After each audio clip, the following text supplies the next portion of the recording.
Today on the bench, I want to tie you up one of my favorite little patterns to use when we're fishing the Columbia River, especially nymphing, and it's called the Frenchie jig.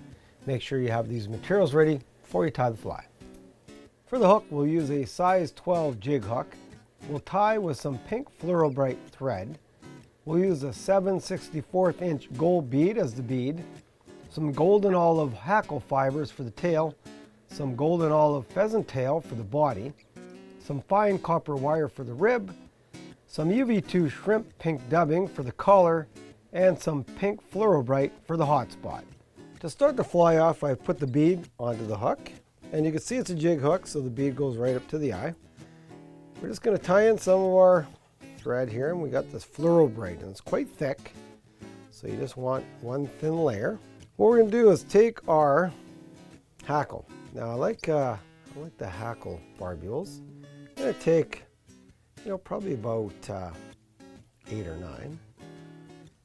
Just lay them together. We want a nice thin tail as long as the hook shank. So we're going to go right to about there, bring it back, and just wrap it in. Now the tail's tied in. I've got some fine copper wire, and I'm just going to start again about halfway up. And just tie it in, bring it off the back because we're going to rib that body a little bit later.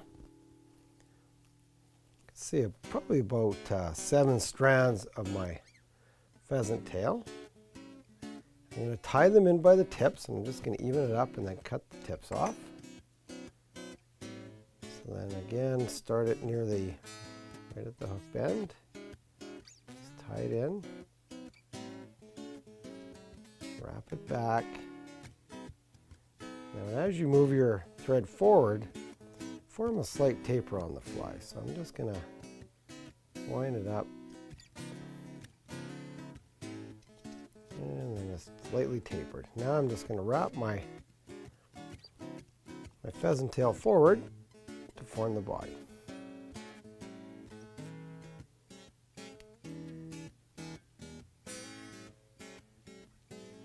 And tie off at the bead.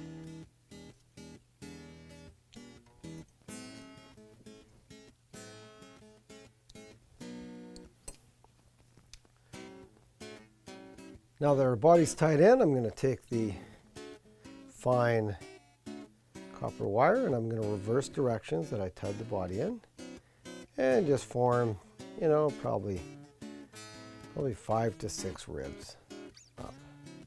Now that we have the body and the rib tied in and our tail, I'm going to take a small amount of dubbing. Now I just want a small pink collar on this fly.